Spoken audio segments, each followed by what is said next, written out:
Supreme കോടതിക്കും chief ജസ്റ്റിസിനും എതിരായ BJP. എം.പിയുടെ പരാമർശത്തിൽ പ്രതിഷേധം ഘടിപ്പിച്ച പ്രതിപക്ഷം.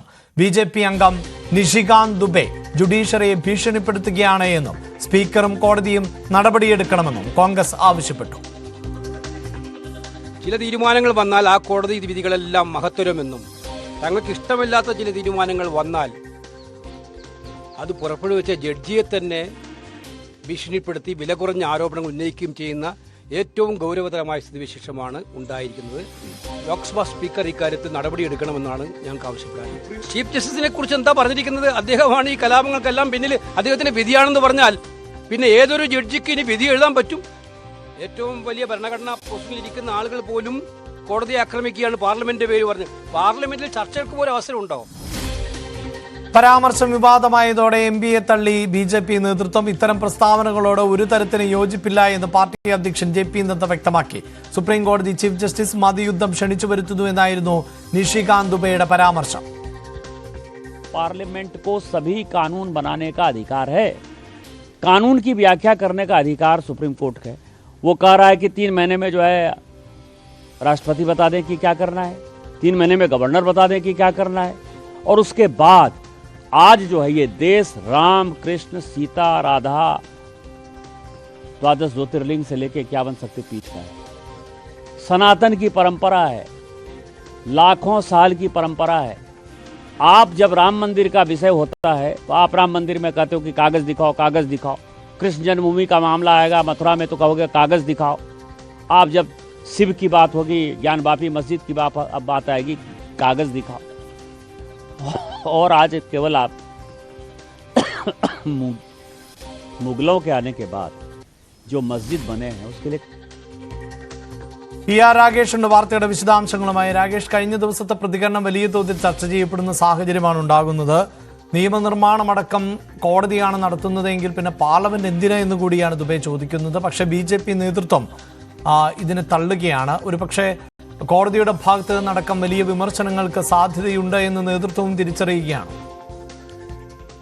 അഭിലാഷ്, ജാർഖണ്ഡിൽ നിന്നുള്ള ബി.ജെ.പി. അംഗം നിഷികാന്ത് ദുബെയുടെ പരാമർശം വലിയ വിവാദമായി മാറുകയാണ്. ഇന്നലെയാണ് ആദ്യം എക്സിലൂടെ കടുത്ത വിമർശനം നിഷികാന്ത് ദുബെ ഉന്നയിച്ചത്. അതായത് നിയമം കോടതി നിർമ്മിക്കുകയാണെങ്കിൽ പാർലമെന്റ് അടച്ചുപൂട്ടാം എന്നായിരുന്നു ആദ്യം എക്സിൽ നിഷികാന്ത് ദുബെ കുറിച്ചത്. കാരണം കഴിഞ്ഞ ദിവസമാണ് സുപ്രീം കോടതി വഖഫ് നിയമത്തിനെതിരായ ഹർജികളിൽ ഇടപെടുകയും ഇടക്കാല ഉത്തരവ് നൽകുകയൊക്കെ ചെയ്തത്. അപ്പോൾ അതിന് പിന്നാലെയായിരുന്നു ഇത്തരമൊരു കടുത്ത വിമർശനം നിഷികാന്ത് ദുബെയുടെ ഭാഗത്തുനിന്ന് ഉണ്ടായത്.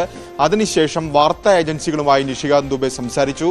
നേരത്തെ പറഞ്ഞ കാര്യങ്ങൾ ആവർത്തിച്ച നിഷികാന്ത് ദുബെ മറ്റ് ചില വിമർശനങ്ങൾ കൂടി ഉന്നയിച്ച് സുപ്രീം കോടതി ചീഫ് ജസ്റ്റിസിനെതിരെ അടക്കം വിമർശനം കടുപ്പിക്കുന്ന സാഹചര്യമാണ് ഉണ്ടായത്. അതായത് നിഷികാന്ത് ദുബെ പറയുന്നത്, ഒന്ന്, പാർലമെന്റിനാണ് ഇത്തരത്തിൽ അധികാരമുള്ളത്, സുപ്രീം കോടതിക്ക് അത്തരത്തിൽ നിയമം നിർമ്മിക്കാൻ അധികാരമില്ല, നിയമം വ്യാഖ്യാനിക്കാൻ മാത്രമാണ് സുപ്രീം കോടതിക്ക് അധികാരമുള്ളത്. അതുകൊണ്ട് തന്നെ അധികാരത്തിന് പുറത്തേക്ക് കടന്നു കയറുകയാണ് സുപ്രീം കോടതി. മാത്രവുമല്ല, സുപ്രീം കോടതി ചീഫ് ജസ്റ്റിസിനെ നിയമിക്കുന്നത് രാഷ്ട്രപതിയാണ്. ആ രാഷ്ട്രപതിക്ക് തന്നെ ചില നിർദ്ദേശങ്ങൾ നൽകുന്ന സാഹചര്യമാണ് ഇപ്പോൾ ഉണ്ടാകുന്നത്.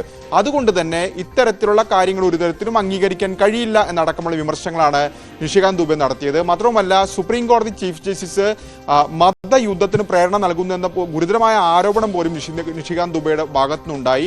അഭിലാഷ് സൂചിപ്പിച്ച പോലെ തന്നെ ഒരുപക്ഷെ അടുത്ത തവണ കോടതി ഈ കേസ് പരിഗണിക്കുമ്പോഴൊക്കെ തന്നെ ഇത് പരാമർശിക്കാനൊക്കെ തന്നെ സാധ്യതയുള്ളതാണ്. ഇതുകൂടി തിരിച്ചറിഞ്ഞുകൊണ്ടും പ്രതിപക്ഷം ഇത് വലിയ രീതിയിലുള്ള രാഷ്ട്രീയ ആയുധമാക്കുന്ന സാഹചര്യത്തിലാണ് ബി.ജെ.പി. തന്നെ തള്ളിപ്പറഞ്ഞുകൊണ്ട് രംഗത്ത് വരുന്നത്. കാരണം ഇന്നലെ രാത്രി ഏറെ വൈകി 11:20 കൂടിയാണ് പാർട്ടി അധ്യക്ഷനും കേന്ദ്രമന്ത്രിയുമായ ജെ.പി. നഡ്ഡയുടെ ട്വീറ്റ് വരുന്നത്. ജെ.പി. നഡ്ഡ രണ്ട് നേതാക്കളുടെയും, കാരണം നിഷികാന്ത് ദുബെക്ക് പിന്നാലെ ആ പരാമർശം ഏറ്റുപിടിച്ചുകൊണ്ട് മറ്റൊരു അംഗം കൂടി രംഗത്ത് വന്നിരുന്നു, ദിനേശ് ശർമ്മ. അദ്ദേഹത്തെയും തള്ളിപ്പറഞ്ഞിട്ടുണ്ട്. നഡ്ഡ പറയുന്ന പ്രധാനപ്പെട്ട കാര്യം സുപ്രീം കോടതിയെ ബഹുമാനിക്കുന്നു, കോടതി വിധികളെ ബഹുമാനിക്കുന്നു. മാത്രമല്ല, ജുഡീഷ്യറി എന്ന് പറയുന്നത് ഇന്ത്യൻ ജനാധിപത്യത്തിന്റെ അവിഭാജ്യ ഘടകമാണ്. അപ്പോൾ കോടതിയെ തള്ളിപ്പറയുന്ന ഒരു നിലപാടിനോടും ബി.ജെ.പിക്ക് യോജിപ്പില്ല. ഈ രണ്ട് നേതാക്കന്മാരുടെ വ്യക്തിപരമായ അഭിപ്രായമാണ് പറഞ്ഞിരിക്കുന്നത്. അതുകൊണ്ട് തന്നെ നേതാക്കൾ ഇത്തരത്തിൽ പരാമർശം നടക്കരുത്, മറ്റുള്ള നേതാക്കൾ അത് ഏറ്റെടുക്കരുത് എന്ന താക്കീത് കൂടി ബി.ജെ.പി. നൽകിയിട്ടുണ്ട്. ഏതായാലും പ്രതിപക്ഷം ഈ വിമർശനം കടുപ്പിക്കുകയാണ്. ഇപ്പോൾ ഏറ്റവും ഒടുവിൽ കെ.സി. വേണുഗോപാലും വിമർശനവുമായി രംഗത്ത് വന്നിട്ടുണ്ട്. അതായത് ജുഡീഷ്യറിയെ ഭീഷണിപ്പെടുത്തുന്നു, ഭരണം ഉപയോഗിച്ചെന്ന വിമർശനമാണ് കോൺഗ്രസ് ഇപ്പോൾ ബി.ജെ.പിക്കെതിരെ കടുപ്പിക്കുന്നത്. മാത്രവുമല്ല, നടപടി വേണം, ഇത്തരം പരാമർശങ്ങളിൽ നടപടി വേണം, സ്പീക്കർ ഇക്കാര്യത്തിൽ നടപടിയെടുക്കണം, സുപ്രീം കോടതി ഇടപെടൽ വേണമെന്ന ആവശ്യം കോൺഗ്രസും ഈ ഘട്ടത്തിൽ ഉന്നയിക്കുകയും ചെയ്തിട്ടുണ്ട്. Abhilash. Yes, B J P നേതാക്കളുടെ പ്രത്യേകിച്ച് എംപിമാരുടെ നിലപാടുകൾ ബി ജെ പി കേന്ദ്ര നേതൃത്വം തള്ളുകയാണ്. പ്രത്യേകിച്ച് വിഷയം കോടതിയുടെ പരിഗണനയിൽ ഇരിക്കുന്ന സാഹചര്യമുണ്ട്. തുടർവാദങ്ങളടക്കം ഈ വിഷയത്തിൽ നടക്കേണ്ടതുണ്ട് എന്ന ഒരു പശ്ചാത്തലം കൂടി ആണ് ഉള്ളത്.